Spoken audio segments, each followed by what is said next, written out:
ನಮಸ್ಕಾರ. ಆಹಾರ, ಆರೋಗ್ಯ, ಅಧ್ಯಾತ್ಮ ಈ ಸಂಸ್ಕಾರದ ಬೆಳಕಿಗೆ ತಮ್ಮೆಲ್ಲರಿಗೂ ಸ್ವಾಗತ, ಸುಸ್ವಾಗತ. ಇವತ್ತು ನಮ್ಮೊಂದಿಗಿದ್ದಾರೆ ಡಾಕ್ಟರ್ ಶಿಲ್ಪಾ ಧ್ರುವಕುಮಾರ್ ಅವರು.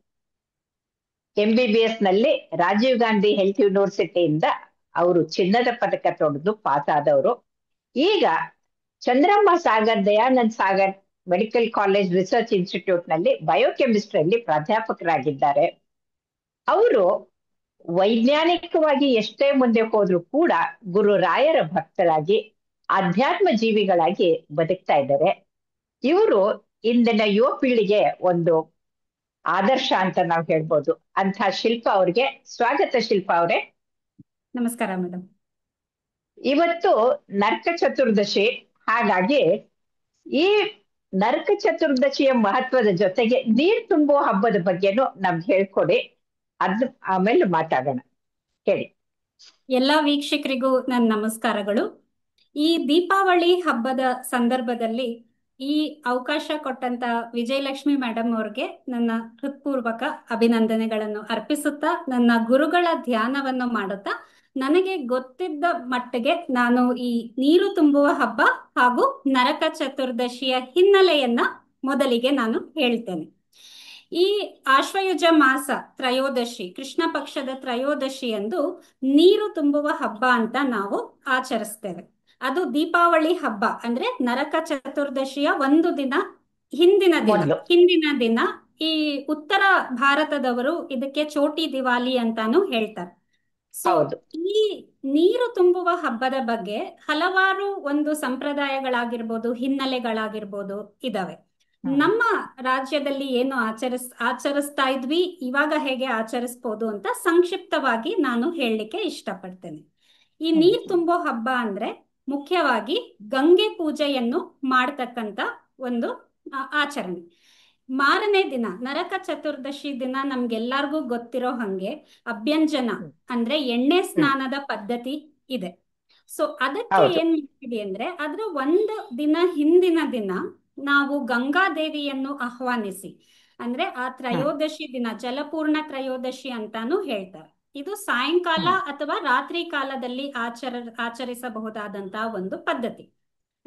ಹಳೆ ಕಾಲದಲ್ಲಿ ನಿಮ್ಗೆ ಎಲ್ಲಾರು ಗೊತ್ತಿರ್ಬೋದ ಅಂತ ಒಂದು ಹಂಡೆ ಅಂತ ಒಂದು ಇರೋದು, ಈ ಒಲೆ.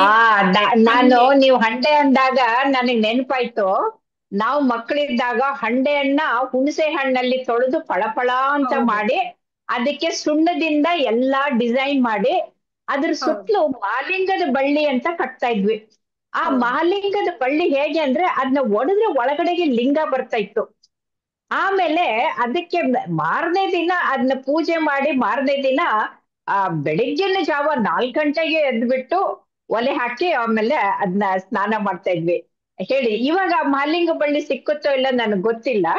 ಆಮೇಲೆ ಕಾಟಿಕಾಯಿ ಅಂತ ಒಂದು ಹಣ್ಣು ಸಿಕ್ಕೋದು, ಅದನ್ನ ಸ್ನಾನ ಆದ್ಮೇಲೆ ಕಾಲಿಂದ ಒಡೆದು ಅದ್ರಲ್ಲಿರೋ ಕಹಿನ ನಾಲ್ಗೆಗೆ ಹಚ್ಕೊಂಡು ಹೊರಗಡೆ ಬರ್ತಾ ಇದ್ವಿ ಎಣ್ಣೆ ಸ್ನಾನಕ್ಕೆ. ಹೇಳಿ. ಹೌದು ಮೇಡಮ್, ಇದು ನೀವು ಹೇಳಿದ್ದ ಪದ್ಧತಿ ಇವತ್ತಿಗೂ ಅನುಗುಣವಾಗಿದೆ. ಅಂದ್ರೆ ನಾವು ಹಂಡೆ ಇಲ್ಲದೆ ಇರ್ಬೋದು, ಆದ್ರೆ ನಮ್ಮ ಮನೇಲಿ ಏನು ನೀರಿನ ಪಾತ್ರೆಗಳಾಗಿರ್ಬೋದು ಅಥವಾ ನೀರು ಕಾಯಿಸ್ಲಿಕ್ಕೆ ಬೇಕಂತ ಏನು ಉಪಕರಣಗಳಾಗಿವೆ ಅದಕ್ಕೆ ಸಹ ಪೂಜೆ ನಾವು ಮಾಡಬಹುದು.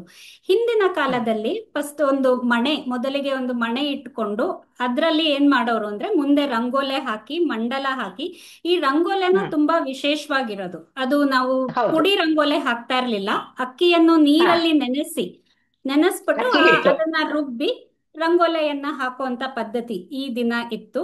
ನೀರಿನ ಪಾತ್ರೆಗಳನ್ನೆಲ್ಲ ಸ್ವಚ್ಛ ಮಾಡಿ ಅದಕ್ಕೆ ನೀವು ಹೇಳ್ದಾಗೆ ಸುಣ್ಣ ಮತ್ತೆ ಅರಿಶಿಣದ ಕೊಂಬುನು ಕಟ್ತಾ ಇದ್ರು, ಮಾವಿನ ಸೊಪ್ಪು ಎಲ್ಲದನ್ನು ಕಟ್ಟಿ ಸ್ವಚ್ಛ ಮಾಡಿ ಗಂಗೆ ದೇವಿಯನ್ನ ಆಹ್ವಾನಿಸಿ ಆ ಗಂಗೆ ನೀರನ್ನ ಪರಮಾತ್ಮನಿಗೆ ಅರ್ಪಿಸಿ ನೀರನ್ನ ತುಂಬಿಸಿ ಇಡುವಂತ ಒಂದು ಪದ್ಧತಿ. ಆಮೇಲೆ ಆ ನೀರು ಕಾಯಿಸ್ಲಿಕ್ಕೆ ಬಳಸುವಂತಹ ಒಲೆ ಏನಿದೆ ಅದನ್ನು ಸಹ ನಾವು ಅದನ್ನು ಶುಚಿಗೊಳಿಸಿ ಕೆಂಪು ಮಣ್ಣಿಂದ ಅದನ್ನ ಮಾಡಿ ಸಗಣಿಯಿಂದ ಸಾರಿಸಿ ಅದಕ್ಕೂ ಕೂಡ ರಂಗೋಲಿ ಹಾಕಿ ಅದನ್ನು ಪೂಜೆ ಮಾಡ್ತಾ ಇದ್ವಿ. ಒಲೆನೂ ಪೂಜೆ ಮಾಡ್ತಾ ಇದ್ವಿ.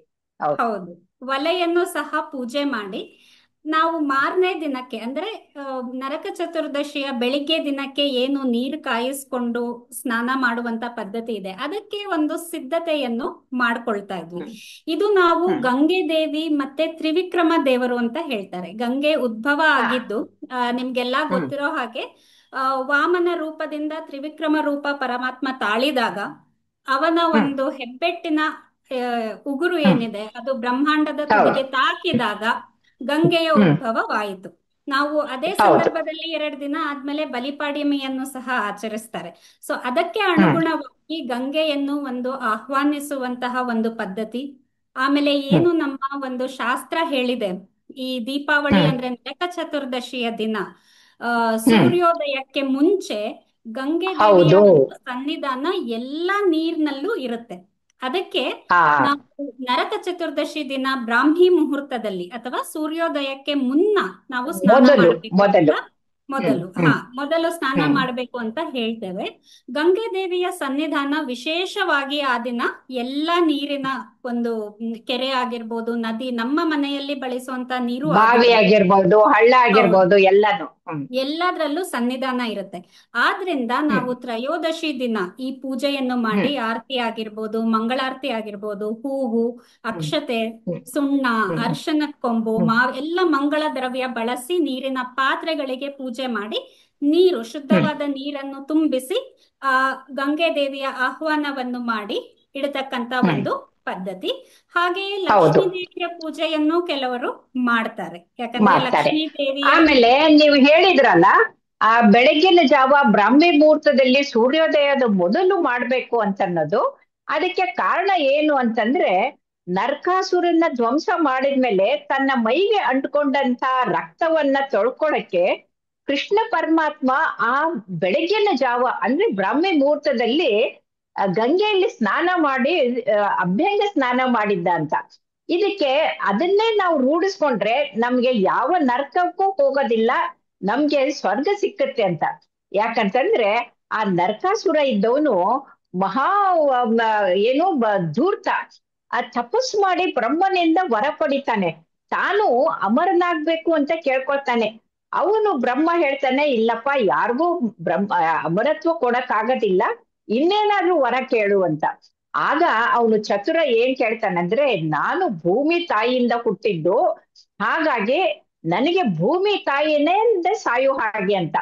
ನೋಡಿ, ಭೂಮಿ ತಾಯಿ ನಮ್ಗೆ ಬದುಕಕ್ಕೆ ಬಾಳಕ್ಕೆ ಎಲ್ಲದಕ್ಕೂ ಸಹಾಯ ಮಾಡ್ತಾಳೆ, ಅವಳು ಸಾಯಿಸೋದಿಲ್ಲ.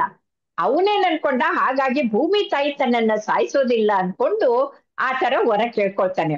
ಆದ್ರೆ ಏನಾಗತ್ತೆ ಅಂದ್ರೆ, ಈ ಸತ್ಯಭಾಮೆ, ಕೃಷ್ಣನ ಹೆಂಡತಿ ಸತ್ಯಭಾಮೆ ಆ ಭೂಮಿ ತಾಯಿಯ ಅವಳು ಸ್ವರೂಪ. ಹೌದು. ಹಾಗಾಗಿ ಅವಳದೇ ಅವತಾರ ಆಗಿದ್ರಿಂದ ಕೃಷ್ಣ ಅದು ಗೊತ್ತಿರೋದ್ರಿಂದ ಜೊತೆಗೆ ಸತ್ಯಭಾಮೆಯನ್ನ ಕರ್ಕೊಂಡು ಹೋಗ್ಬಿಟ್ಟು, ಸತ್ಯಭಾಮೆ ಹತ್ರ ಸಾಯಿಸ್ಬೇಕು ಅವನ ಅಂತಂದ್ರೆ, ಸಾಯಿಸು ಅಂದ್ರೆ ಅವಳು ಮುಂದೆ ಆಗಲ್ವಲ್ಲ, ತಾನು ಮೂರ್ಛೆ ಬಂದಾಗೆ ಬಿಟ್ಕೊಂಡ್ಬಿಟ್ಟಾಗ ಅವಳಿದ್ದವಳು ತನ್ನ ಗಂಡನಿಗೆ ಏನೋ ಆಗ್ತಾ ಇದೆ ಅಂತ ನರಕಾಸುರನ್ನ ತಾನೇ ಬಾಣ ಬಿಟ್ಟು ಸಾಯಿಸ್ತಾಳೆ.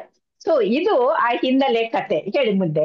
ಹೌದು ಮೇಡಮ್, ಖಂಡಿತ. ಈ ನರಕಾಸುರ ಏನು ಈ ಧರ್ಮದ ಕತೆ ನಮ್ಗೆ ಏನ್ ತೋರಿಸ್ಕೊಡುತ್ತೆ ಅಂದ್ರೆ, ನರಕಾಸುರ ಆದವನು ವರಾಹವತಾರ ಹಾಗೂ ಭೂದೇವಿಯ ಮಗ. ಅಂದ್ರೆ ವರಾಹವತಾರನು ವಿಷ್ಣು ಒಂದು ಅವತಾರನೇ, ಹೌದು ಕೃಷ್ಣನು ಒಂದು ಹೌದು ಹೌದು ಅವತಾರನೇ. ಹೌದು. ಅಧರ್ಮ ಎಲ್ಲಿರುತ್ತೋ ಅಂದ್ರೆ ಕೃಷ್ಣನ ಮಗನೇ ಆಗ್ತಾನೆ ನರಕಾಸುರ, ಪರಮಾತ್ಮನ ಮಗನೇ ಆಗ್ತಾನೆ. ಆದ್ರೆ ಅಧರ್ಮ ಯಾರೇ ಮಾಡ್ಲಿ ಅದನ್ನ ಸಹಿಸ್ಕೊಳ್ಬಾರ್ದು ಅಂತ ದೇವ್ರೇ ಬಾರ್ದು ಅಂತ. ತೋರಿಸ್ಕೊಟ್ಟಿದ್ದಾರೆ. ಆಮೇಲೆ ಅವನ್ ಹೌದು ಎಷ್ಟು ಹೌದು. ಕ್ರೂರಿ, ಇದಕ್ಕೆ ದೀಪಾವಳಿಯನ್ನ ಕರೆಯೋದು ಏನ್ ಮಹತ್ವ ಅಂದ್ರೆ, ಅವನ್ ಎಷ್ಟು ಕ್ರೂರಿ ಆಗಿದ್ದ ಅಂದ್ರೆ, ಯಾರು ದೀಪ ಹಚ್ಚೋ ಒಂದು ಸಂದರ್ಭನೇ ಇರ್ಲಿಲ್ವಂತೆ. ಯಾರು ಕತ್ತಲು ದೀಪಾನೇ ಕತ್ತಲಲ್ಲಿ. ಹಚ್ಚಬಾರ್ದು, ಬರೀ ಕತ್ತಲು. ಅರಸ ಆಗಿ ಹೌದು, ಅಸುರ ನರಕದ ಆಗಿದ್ರಿಂದ, ಅಸುರ. ಹಾ ಅಸುರ ಹೌದು. ಆ ವೇಷ ಅಷ್ಟು ಅಧರ್ಮಿ ಆಗಿದ್ದ. ಪರಮಾತ್ಮ ಅವನನ್ನ ಅದು ಅಧರ್ಮಿ ಆಗಕ್ಕೆ ಕಾರಣ ಅಂತಂದ್ರೆ, ಎಲ್ಲ ದೇವತೆಗಳು ಮತ್ತೆ ಮಾನವರ ಹೆಣ್ಣು ಮಕ್ಕಳನ್ನ ಕರ್ಕೊಂಡು ಹೋಗಿ ತನ್ನ ಹೌದು ಕಾರಾಗಾರದಲ್ಲಿ ಹಾಕ್ಬಿಟ್ಟಿದ್ದ, ಕತ್ಲಿ ಕೋಣೆಯಲ್ಲಿ ಹಾಕ್ಬಿಟ್ಟಿದ್ದ. ಹೌದು 16,000 ಮಹಿಳೆಯರನ್ನ ಕತ್ಲಿ ಕೋಣೆಯಲ್ಲಿ ಹಾಕಿದ್ದ. ಹೌದು ಅದಕ್ಕೆ ನರಕದ ಅಸುರ, ನರಕಾಸುರ ಅಂತ ಬಂದಿದ್ದು. ಹೌದು ಹೌದು. ಹೌದು. ಹ್ಮ್ ಹಾಗಾಗಿ ಪರಮಾತ್ಮ ಅವನನ್ನ ಸಂಹಾರ ಮಾಡಿ ಎಲ್ಲರ ಮನೆಯಲ್ಲಿ ದೀಪ ಬೆಳಗುವಂತೆ ಒಂದು ಅವಕಾಶವನ್ನ ಮಾಡಿಕೊಡ್ತಾನೆ. ಅದಕ್ಕೆ ಇದು ಹೌದು ದೀಪಾವಳಿ ಅಂತ ಹೇಳ್ತಾರೆ.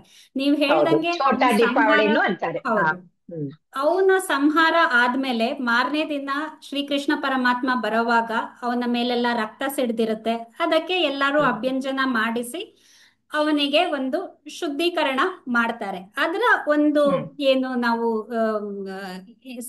ಸಿಂಬಾಲಿಸಮ್ ಅಂತ ಏನ್ ಹೇಳ್ತೀವಿ, ಸೂಚನೆಯಾಗಿ ಹೌದ್ ಇವತ್ತು ಹೌದ್ ನಾವು ಅದನ್ನ ನಾವು ಸಾಂಕೇತಿಕವಾಗಿ ಸಾಂಕೇತಿಕವಾಗಿ. ಸಾಂಕೇತಿಕವಾಗಿ ನಾವು ಮಾಡಿದಾಗ ನಮಗೂ ನರಕ ಹೌದು ಸಿಕ್ಕದಿಲ್ಲ, ನಮಗೂ ಹೌದು ಪುಣ್ಯ ಸಿಕ್ಕತ್ತೆ ಅಂತ. ಹ್ಮ್ ಹೌದು. ಇನ್ನೊಂದು ಹ್ಮ್ ವಿಶೇಷ ಏನಂದ್ರೆ ಇದ್ರಲ್ಲಿ ಯಮ ತರ್ಪಣ ಅಂತ ಕೊಡ್ತಾರೆ. ಅಂದ್ರೆ ಯಮನಿಗೆ ಹಾ ತರ್ಪಣ. ನಾವು ಯಮ ಅಂದ ಹಾ ತಕ್ಷಣ ಓ ಇದು ಆ ಸಾವಿನ ಸಾವಿನ ಇದು ಅಂತ ಅಲ್ಲ, ದೇವತೆ ಅದಲ್ಲ. ಯಮ ಅಂದ್ರೆ ಅವನು ಧರ್ಮದ ದಾನವರ ದೇವತೆ. ಧರ್ಮ ದೇವತೆ. ಧರ್ಮದ ಪರ ಹೌದು ಯಾವಾಗ್ಲೂ ಯಮ ದೇವ್ರು ಅಂತ ನಾವು ಹೇಳ್ತೀವಿ. ಸೊ ಹೌದು, ಯಮನಿಗೆ ತರ್ಪಣ ಯಮಧರ್ಮರಾಯ. ಕೊಡುವಾಗ ಅದು ಧರ್ಮದ ಹ್ಮ್ ಹಿನ್ನೆಲೆಯಲ್ಲಿ ನಮಗೆ ನರಕ ದೊರಕೋದಿಲ್ಲ. ಧರ್ಮದ ಪರ ಹೌದು ಇದ್ರೆ ಯಮಧರ್ಮನಿಗೆ ಇದು ಏನು ತರ್ಪಣ ಕೊಡೋದ್ರಿಂದ ಆ ಧರ್ಮದ ಹ್ಮ್ ಒಂದು ನಾವು ಆಮ್, ಇದನ್ನ ಅಳವಡಿಸ್ಕೊಂಡಾಗ ನಮ್ಗೆ ನರಕ ಯಾವತ್ತೂ ದೊರಕೋದಿಲ್ಲ ಅಂತಾನು ಒಂದು ಮಹತ್ವ ಇದೆ. ಯಮ ತರ್ಪಣ ಹೌದು ಕೊಡುವಂತ ಒಂದು ಪದ್ಧತಿ ಇದೆ. ಆಮೇಲೆ ಹೌದು. ಮನೆ ಹೊರಗಡೆ ಆಕಾಶ ದೀಪ ಅಂತ ಒಂದು ಬೆಳಗ್ತೀವಿ. ಹಾ, ಅದು ದಕ್ಷಿಣ ಆಕಾಶದ ಭಾಗಕ್ಕೆ. ಆಕಾಶ ಬುಟ್ಟಿ ಅಥವಾ ಆಕಾಶ ದೀಪ ಅಂತ. ಹೌದು. ಈಗ ಇವತ್ತಿನ ತರ ಇಲೆಕ್ಟ್ರಿಕ್ ಲೈಟ್ ಹಚ್ತಾ ಇರ್ಲಿಲ್ಲ ಅಲ್ಲ ನಾವು. ಅಲ್ಲ. ಅದ್ರ ಹೌದು ಒಳಗಡೆಗೆ ಹಣತೆದು ಎಣ್ಣೆ ಹಾಕ್ಬಿಟ್ಟು ಹಚ್ತಾ ಇದ್ವಿ. ಹೌದು ಎಲ್ಲವೂ ಹೌದು ಕೂಡ ಎಣ್ಣೆಯಿಂದಲೇ ಮಾಡ್ತಾ ಇದ್ವಿ. ಹೌದು ಯಾಕೆ ಅಂತಂದ್ರೆ ಈ ದೀಪದಲ್ಲಿ ಎಣ್ಣೆ ಇರುತ್ತಲ್ಲ, ಅದು ಅಹಂಕಾರದ ಸಂಕೇತ. ಈ ಹೌದು ಅಸುರರಿಗೆ ಇದ್ದಂತ ಅಹಂಕಾರ. ಆಮೇಲೆ ಬತ್ತಿ ಇದ್ದಿದ್ದು ಅಜ್ಞಾನದ ಸಂಕೇತ. ಆ ಕತ್ಲು ಅಂತಂದ್ರೆ ಅಜ್ಞಾನ. ಸೊ ಅದನ್ನ ಬತ್ತಿಯನ್ನ ಉರ್ಸಿ ಸುಜ್ಞಾನದ ಬೆಳಕನ್ನ ಬೆಳಗಿಸ್ಬೇಕು ಅಂತ ದೀಪ ಬೆಳಗಿಸುವ ಹಬ್ಬವನ್ನ ಮಾಡ್ತಾ ಇದ್ವಿ. ಹೌದು, ನಿಜ. ಹೌದು. ಅದು ದಕ್ಷಿಣ ಭಾಗಕ್ಕೆ ನಾವು ಒಂದು ಇಡ್ತೀವಿ ಈ ಆಕಾಶ ದೀಪ. ಯಾಕಂದ್ರೆ ಎಲ್ಲಾ ಅಧರ್ಮ ಹೋಗಿ ಧರ್ಮ ಮನೆಯೊಳಗೆ ಬರ್ಲಿ. ಮನೆಯಲ್ಲಿ ಬರ್ಬೇಕು, ವಾಸಿಸುವಂತ ಜನರಿಗೂ ಸಹ ಒಂದು ಧರ್ಮದ ಪ್ರತಿಯೊಬ್ಬರ ಮನೋಭಾವನೆ. ಮನಸ್ಸಲ್ಲೂ ಕೂಡ ಧರ್ಮ ಹೌದು ಬರ್ಬೇಕು ಅಂತ. ಹ್ಮ್ ಹೌದು. ಇದೆಲ್ಲ ನಾವು ಸಾಂಕೇತಿಕವಾಗಿ ಇವಾಗಿನ ಕಾಲದಲ್ಲಿ ಏನಾಗಿದೆ ಅಂದ್ರೆ ದೀಪಾವಳಿ ಅಂದ್ರೆ ಬರೀ ಅದೇನೋ ಪಟಾಕಿ ಹೊಡೆಯೋದು, ಜೂಜಾಡೋದು ಏನೇನೋ ಬಂದ್ಬಿಟ್ಟಿದೆ. ಅಲ್ಲ ಅಲ್ಲ ಅಲ್ಲ, ಅದೆಲ್ಲ ಅದು ಖಂಡಿತ ತಪ್ಪು ಅಲ್ಲ. ಕಲ್ಪನೆಗಳು. ಹೌದು ಹೌದು, ಹೌದು. ಇದು ಒಂದು ಕತ್ತಲಿಂದ ಬೆಳಕಿಗೆ ಒಂದು ತರುವಂತಹ ಕಡೆಗೆ ಒಂದು ಹೋಗುವಂತ. ಮನೋಭಾವನೆ ನಾವು ರೂಢಿಸ್ಕೊಳ್ಬೇಕು. ಅಧರ್ಮ ಎಲ್ಲೇ ಅಜ್ಞಾನದಿಂದ ಇರ್ಲಿ. ಸುಜ್ಞಾನದ ಕಡೆಗೆ ಹೋಗೋದು, ಕತ್ಲಿಂದ ಹೌದು ಬೆಳಕಿನ ಕಡೆ ಸಾಂಕೇತಿಕವಾಗಿ ಅಜ್ಞಾನದಿಂದ ಸುಜ್ಞಾನದ ಕಡೆಗೆ ಹೋಗುವಂತದ್ದು. ಹೌದು. ಅಧರ್ಮ ಎಲ್ಲೇ ಇದ್ರು ಅದನ್ನ ಯಾರೇ ಮಾಡಿದ್ರು ನಮ್ ಹತ್ರದವ್ರಾಗಿರ್ಬೋದು ಅಥವಾ ಆಗಿಲ್ದೇ ಇರ್ಬೋದು ಅಂತ ಸ್ವಂತ ಒಂದು ಮಗನೇ ದೊಡ್ಡ ಆದಿದ್ರು ಅದು ತಪ್ಪೆ. ಹ್ಮ್ ಹೌದು, ಮಗನೇ ಆಗಿದ್ರು ಅಂತ ಒಂದು ದೊಡ್ಡ ಪಾಠವನ್ನು ನಮ್ಗೆ ಶ್ರೀಕೃಷ್ಣ ಪರಮಾತ್ಮ ಇದರಿಂದ ಪರಮಾತ್ಮ ಹೇಳ್ಕೊಟ್ಟಿದ್ದಾರೆ. ಹೇಳ್ಕೊಡ್ತಾನೆ. ಹೌದು ಹೌದು ಹೌದು ಹೌದು. ಆಮೇಲೆ ಅದ್ಯಾರು 16,100 ಯುವತಿಯರನ್ನ ಅವನು ಬಂಧಿಸಿದ್ನೋ ಅವ್ರನ್ನೆಲ್ಲ ಮದ್ವೆ ಆಗ್ತಾನೆ ದೇವ್ರು. ಇದಕ್ಕೆ ಒಂದು ಹಿಂದಿನ ಹ್ಮ್ ಪುರಾಣನೂ ಇದೆ. ಆದ್ರೂ ಒಂದು ಹ್ಮ್ ಲೌಕಿಕ ಜೀವನದಲ್ಲಿ ನೋಡುವಾಗ ಆ ಹೆಣ್ಣು ಮಕ್ಕಳಿಗೆ ಸಹ ಅವನು ನ್ಯಾಯವನ್ನು ಆತರ ದೊರಕಿಸ್ಕೊಡ್ತಾನೆ. ಇಲ್ಲಿ ಒಂದು ನಾನು ಹೇಳಕ್ಕೆ ಬಯಸ್ತೀನಿ ಶಿಲ್ಪಾ ಅವರೇ. ಆ ಪರಮಾತ್ಮನನ್ನ ಪತಿಯಾಗಿ ತಗೊಂಡು ಪ್ರತಿಯೊಬ್ಬ ಭಕ್ತನೂ ಕೂಡ ಪತ್ನಿ ಹಾಗೆ, ಅಂದ್ರೆ ಸತಿವ್ರತ ಅಂದ್ರೆ ಆಗಿರ್ಬೇಕು ಅನ್ನೋದು ಆ ಕಲ್ಪನೆ. ಇದು ಲೌಕಿಕವಾದ ಗಂಡ ಹೆಂಡತಿ ಅಂತ ಅಲ್ಲ, ಅಲ್ಲ. ಇದು ಹೌದು ಅಲೌಕಿಕವಾದಂತ ಪರಮಾತ್ಮನ ಮತ್ತೆ ಈ ಜೀವಾತ್ಮನ ಸಂಬಂಧವನ್ನ ತೋರಿಸುವಂಥದ್ದು. ಇದನ್ನೇ 12ನೇ ಶತಮಾನದಲ್ಲಿ ಶರಣರು ಲಿಂಗಪತಿ ಶರಣ ಸತಿ ಅಂತ. ಅಂದ್ರೆ ಶರಣರೆಲ್ಲರೂ ಸತಿ, ಅವ್ರು ಗಂಡು ಹೆಣ್ಣು ಅಂತ ಅಲ್ಲ. ಇಲ್ಲಿ ಇಲ್ಲಿ ಭಕ್ತರೆಲ್ಲರೂ ಕೂಡ ಸತಿಗಳು. ಹಾಗಾಗಿ ಇವ್ರೇನು ಮೂರ್ಖರಾಗೆ 16,000 ಹೆಂಡತಿ ಇದ್ರು ಕೃಷ್ಣನ್ಗೆ ಅಂತ ಹೌದು ನಗಾಡ್ತಾರಲ್ಲ, ಅದು ಮೂರ್ಖತನದ ಪರಮಾವಧಿ. ಯಾಕಂದ್ರೆ ಹೌದು ಆಧ್ಯಾತ್ಮದಲ್ಲಿ ಪರಮಾತ್ಮನೇ ಪತಿ. ನಾವೆಲ್ಲರೂ ಕೂಡ ಸತಿ ಹಾಗೆ ಆ ಪತಿವ್ರತರಾಗಿರ್ಬೇಕು. ಅಂದ್ರೆ ಆ ವ್ರತವನ್ನ ಪಾಲಿಸ್ಬೇಕು ಹೌದು ಅನ್ನೋ ಅದು ಸಂಕೇತಕವಾಗಿ ತೋರಿಸುವಂತಹದ್ದು. ಹೌದು ಹೇಳಿ. ಹೌದು. ಇದು ಈ ಯುವತಿಯರು ಏನಿರ್ತಾರೆ ಅವರೆಲ್ಲ ಅಗ್ನಿಪುತ್ರರಾಗಿರ್ತಾರೆ. ಅವರು ತಪಸ್ ಹಾ, ಮಾಡಿ ಪರಮಾತ್ಮನನ್ನು ಅವರ ಪತಿಯನ್ನಾಗಿ ಸ್ವೀಕರಿಸ್ಬೇಕು. ಯಾಕಂದ್ರೆ ಪಡಿಬೇಕು ಅಂತ ಪರಮಾತ್ಮನ ಕೇಳಿದ ಕೇಳ್ಕೊಂಡಿರ್ತಾರೆ. ದಾರಿಯಲ್ಲಿ ನಡಿಬೇಕು ಅಂತ ಒಂದು ಹಿನ್ನೆಲೆ ಇದೆ. ಅವರು ತಪಸ್ ಮಾಡಿ ಕೇಳ್ಕೊಂಡಿರ್ತಾರೆ. ಅದನ್ನು ಭಕ್ತರ ಏನೇ ಕಾಮನೆ ಇದ್ರು ಅದು ಶುದ್ಧವಾಗಿದ್ರೆ ಪರಮಾತ್ಮ ಪರಮಾತ್ಮ ನಡೆಸ್ತಾನೆ. ನೆರವೇರಿಸ್ತಾನೆ. ಹೌದು. ಹ್ಮ್ ಆ ಕಾರಣದಿಂದ ಅದು ಹಾಗೆ ನಮ್ಗೆ ಮೂಡ್ ಬರೋದು ಒಂಥರ, ಬಟ್ ಅದರ ಅರ್ಥ ಹಿನ್ನೆಲೆ ತುಂಬಾ ಹ್ಮ್ ಭಿನ್ನವಾಗಿರುತ್ತೆ. ಹಾಗಾಗಿ ಹ್ಮ್ ಈ ನರಕ ಚತುರ್ದಶಿ ಮತ್ತು ನೀರ್ ತುಂಬೋ ಹಬ್ಬ ಏನಿದೆ ಎರಡೂ ಹ್ಮ್ ನಾವು ಹ್ಮ್ ನೋಡಿದಾಗ ಹ್ಮ್ ಅಧರ್ಮದಿಂದ ಧರ್ಮದ ಸಂಕೇತ, ಕತ್ತಲಿನಿಂದ ಹ್ಮ್ ಬೆಳಕಿಗೆ ಹೋಗೋ ಸಂಕೇತ, ಹಾಗೂ ಹ್ಮ್ ಮನೆಯಲ್ಲಿ ಒಂದು ಶುದ್ಧ ವಾತಾವರಣ. ಹೊರಗಡೆ ಹ್ಮ್. ಮಾತ್ರ ಅಲ್ಲ, ದೈಹಿಕ ಶುದ್ಧಿ ಮಾತ್ರ ಅಲ್ಲ, ಮಾನಸಿಕ ಮನಸ್ಸಿಕ ಶುದ್ಧಿ. ಶುದ್ಧಿಯನ್ನು, ಹೌದು, ಮಾನಸಿಕ ಶುದ್ಧಿಯನ್ನು ರೂಢಿಸಿಕೊಳ್ಳಬೇಕು ಅಂತ ಈ ಹ್ಮ್. ದೀಪಾವಳಿ ಹಬ್ಬ ನಮಗೆ ಅತಿ ದೊಡ್ಡ ರೀತಿಯಲ್ಲಿ ತೋರಿಸ್ಕೊಡುತ್ತೆ. ಹಾಗೂ ನಾವು ಹ್ಮ್. ಪರಮಾತ್ಮನಿಗೆ ಸಲ್ಲಿಸುವ ಒಂದು ಕೃತಜ್ಞತೆ, ನರಕಾಸುರನನ್ನು ವಧೆ ಮಾಡಿ ಖಂಡಿತ. ದೀಪವನ್ನೇ ಹಚ್ಚಲಾಗದಂತಹ ಸ್ಥಿತಿಯಿಂದ ಲಕ್ಷಾಂತರ ದೀಪವನ್ನು ಬೆಳಗಿಸುವ ಒಂದು ಹೌದು ಹೌದು ಹೌದು ಹೌದು ಸಂದರ್ಭವನ್ನು ಹೌದು ಪರಮಾತ್ಮ ನಮ್ಗೆ ದೊರಕಿಸ್ಕೊಟ್ಟಿದ್ದಾನೆ. ಹೌದು. ಇದ್ರಲ್ಲಿ ಕಾರ್ತಿಕ ಮಾಸ ಆಗಿರೋದ್ರಿಂದ ಎಲ್ಲಾ ದೇವಸ್ಥಾನಗಳಲ್ಲಿ ಲಕ್ಷ ದೀಪಗಳನ್ನ ಹಚ್ಚೋದು ಬಂದಿರೋದು ಇದೇ ಕಾರಣದಿಂದ. ಚರ್ಪು ಮಾಡ್ಬಿಟ್ಟು ಎಲ್ಲರಿಗೂ ಹಂಚೋದು ಕೂಡ ಬಹಳ ಮುಖ್ಯ. ಹಾಗಾಗಿ ತುಂಬಾ ತುಂಬಾ ಧನ್ಯವಾದಗಳು ಡಾಕ್ಟರ್ ಶಿಲ್ಪಾ ಅವರೇ. ನೀವು ವೈದ್ಯರಾದ್ರೂ ಕೂಡ ಇಷ್ಟು ಚೆನ್ನಾಗಿ, ಇಷ್ಟು ಸರಳವಾಗಿ ಹಿನ್ನೆಲೆಯನ್ನ, ಕಥೆಯನ್ನ, ಹೇಗೆ ನಾವು ಅಧರ್ಮದಿಂದ ಧರ್ಮದ ಕಡೆಗೆ ಹೋಗ್ಬೇಕು, ಅಜ್ಞಾನದಿಂದ ಜ್ಞಾನದ ಕಡೆಗೆ ಹೋಗ್ಬೇಕು, ಕತ್ತಲಿಂದ ಬೆಳಕಿನ ಕಡೆಗೆ ಹೋಗ್ಬೇಕು ಅಂತ ಈ ಬೆಳಕಿನ ಹಬ್ಬವಾದ ನರಕ ಚತುರ್ದಶಿ ಮತ್ತೆ ನೀರು ತುಂಬುವ ಹಬ್ಬದ ಬಗ್ಗೆ ತಿಳಿಸ್ಕೊಟ್ಟಿದ್ರಿ. ತುಂಬಾ ತುಂಬಾ ಧನ್ಯವಾದಗಳು. ನಮಸ್ಕಾರ. ನಮಸ್ಕಾರ. ನಮಸ್ಕಾರ.